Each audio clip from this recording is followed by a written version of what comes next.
முருகனின் அறுபடை வீடுகளுக்கும் ஏன் அந்த பெயர் வந்தது என்று தெரியுமா? திருப்பரங்குன்றம். முருகப்பெருமானின் முதல் படை வீடு திருப்பரங்குன்றம். முருகப்பெருமான் இந்திரனின் மகள் தெய்வானையை இந்த தலத்தில்தான் திருமணம் செய்து கொண்டதாக புராணங்கள் சொல்கிறது.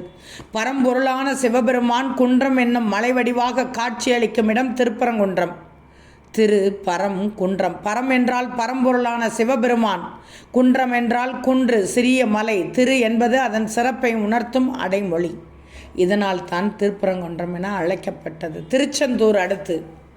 முருகப்பெருமானின் இரண்டாம் படை வீடு திருச்செந்தூர்.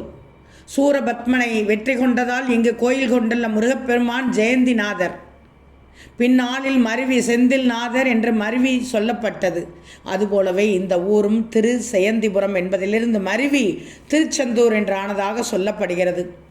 முருகன் சிவந்த நிறமேனியை உடையவர் என்பதால் செந்தில் என்ற பெயர் ஏற்பட்டதாகவும், சிவந்த நிற தெய்வமான முருகன் வசிக்கும் ஊர் என்பதால் இது திருச்செந்தூர் என்று அழைக்கப்பட்டதாகவும் சொல்லப்படுவதுண்டு. பழனி. மாம்பழத்திற்காக கோபம் கொண்டு வந்து அமர்ந்த முருகப்பெருமானை சிவனும் பார்வதியும் இந்த திருத்தலத்திற்கு வந்து ஞான பழனி என்ற முருகனுக்கு பெயர் சூட்டி அழைத்தனர். நாளடைவில் இதைவே மருவி பழனி என்ற ஊர் பெயர் வர காரணமாயிற்று. சுவாமி மலை. இறைவனான சிவபெருமானுக்கே முருகன் குருவாக இருந்து ஓம் என்னும் பிரணவ மந்திரத்திற்கு பொருளை உபதேசித்தார். இதனால் முருகப்பெருமானை சுவாமிநாதன் என்றும் பரமகுரு என்றும் தகப்பன் சாமி என்றும் போற்றுகின்றார்கள். அதனாலேயே இந்த தலமும் சுவாமி மலை என்று பெயர் பெற்றது. அடுத்து திருத்தணி. சூரனை வதம் செய்த பிறகு சினம் தணிந்து வள்ளியுடன் சாந்த சுரூபமாக முருகப்பெருமான் வந்து அமர்ந்த இடம்தான் திருத்தணி.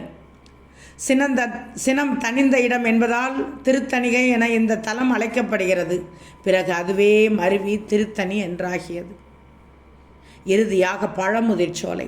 மலைக்குரிய கடவுளாகிய முருகப்பெருமானுக்குரிய இம்மலை இயற்கை வளத்தால் பசுங்காடும் சோலையும் நிறைந்து பார்ப்பவர் கண்களுக்கு பசுந்தலைகளால் போர்த்தப்பட்டு இனிய தோற்றத்தோடு காணப்பட்டதால் சோலை மலையாயிற்று. பழமுதிர்ச்சோலை என்னும் என் தலப்பெருக்கு பழங்கள் உதிர்க்க பெற்ற சோலை எனவும் பொருள் கொள்ளலாம்.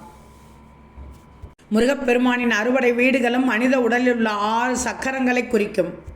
குண்டலினியில் உள்ள இந்த 6 சக்கரங்களும் பக்தியால் மேல் எழும்போது அஞ்ஞானம் அகன்று ஞானம் என்னும் தெய்வீக நிலையை அடைய முடியும். இதை உணர்த்துவதுதான் அறுபடை வீடுகள்.